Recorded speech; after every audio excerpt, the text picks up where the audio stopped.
Quelles sont les constellations que vous allez pouvoir regarder pendant les vacances d'été?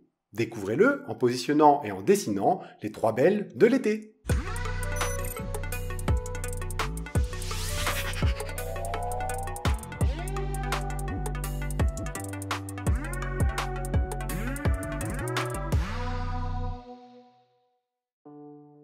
Bonjour à tous, c'est Romain du Parc aux Étoiles. Dans cette vidéo, je vous propose de nous intéresser à nouveau aux constellations saisonnières visibles dans le ciel de l'hémisphère nord l'été. Pour l'activité d'aujourd'hui, vous allez avoir besoin du matériel suivant. Le document en PDF à télécharger et imprimer depuis le site internet du Parc aux Étoiles. Vous allez également avoir besoin d'un crayon à papier, de crayons de couleur, d'une règle, et pour celles et ceux qui n'ont pas pu imprimer le document, pas de souci. Prenez une feuille à petits carreaux et reproduisez dessus le tableau à double entrée. Vous avez tout le matériel? Alors c'est parti. Le ciel d'été de notre hémisphère est dominé par 3 constellations, la Lyre, le Cygne et l'Aigle. Dans chacune de ces constellations se trouve une étoile très lumineuse. Pour la constellation de la Lyre, il s'agit de l'étoile Véga, pour l'Aigle, l'étoile Altaïr, pour le Cygne, l'étoile Deneb. Ces 3 étoiles, faciles à repérer, sont communément appelées les belles de l'été. Pour commencer cette activité, je vous propose de découvrir la mythologie de ces constellations.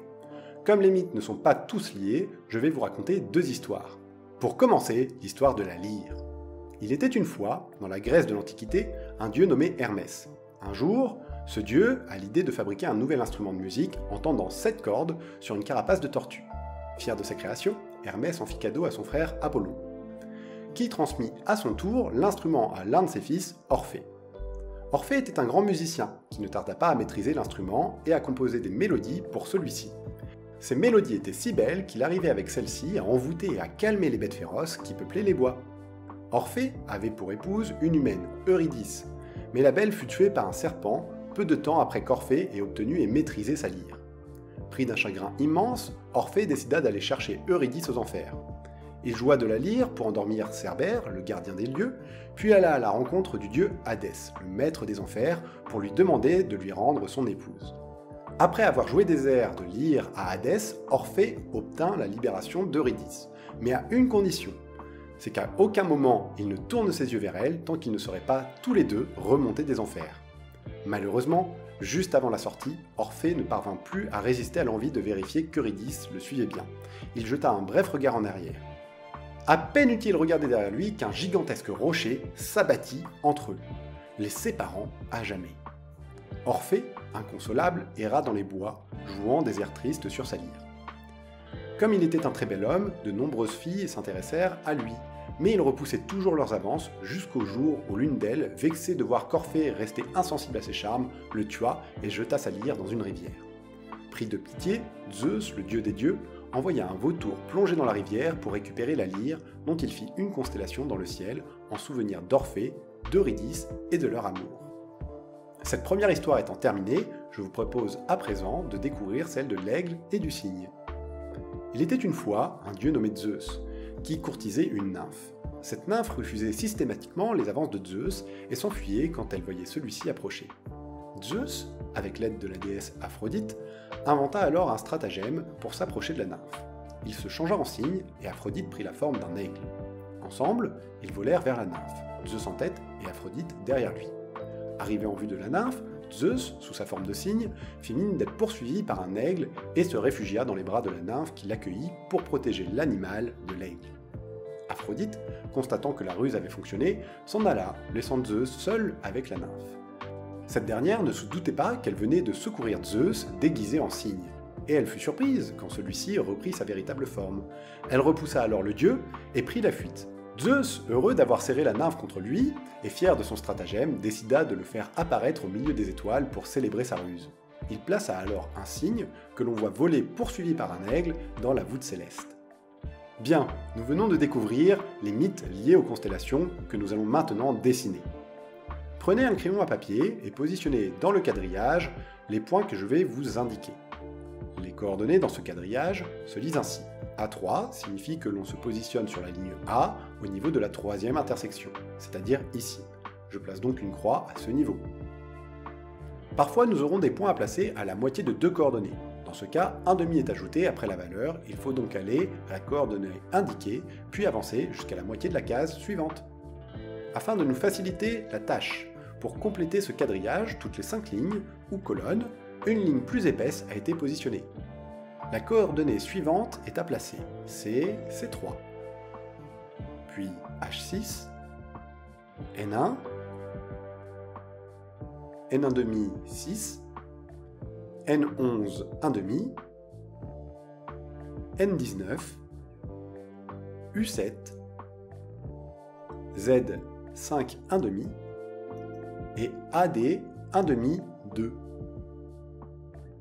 Nous venons de positionner toutes les étoiles du signe. Vous pouvez à présent prendre un crayon de couleur et relayer les points de la façon suivante.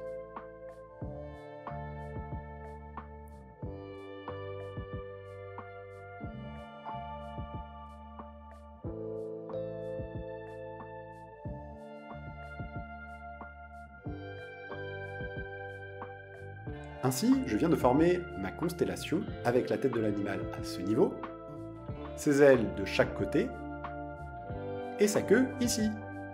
Je vous invite à compléter la légende en plaçant la couleur utilisée pour tracer le signe dans le carré à côté de son nom. Passons à une nouvelle série de points. B16, C1,5, 16,5, E16, F19 et G1,5, 18,5. Cette fois, nous avons positionné les étoiles de la lyre. Je peux tracer l'instrument avec un nouveau crayon de couleur de la manière suivante.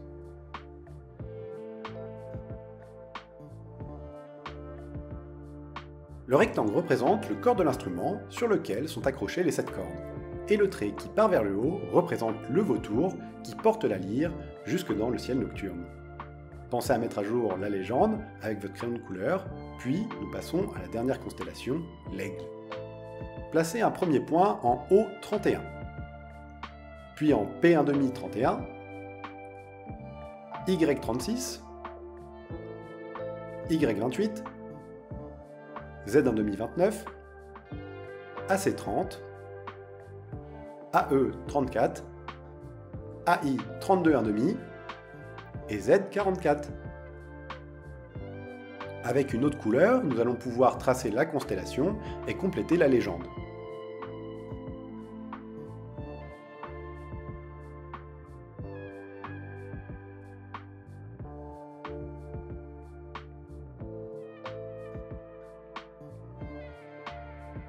Nous retrouvons ici la tête de l'aigle, ses ailes et son corps.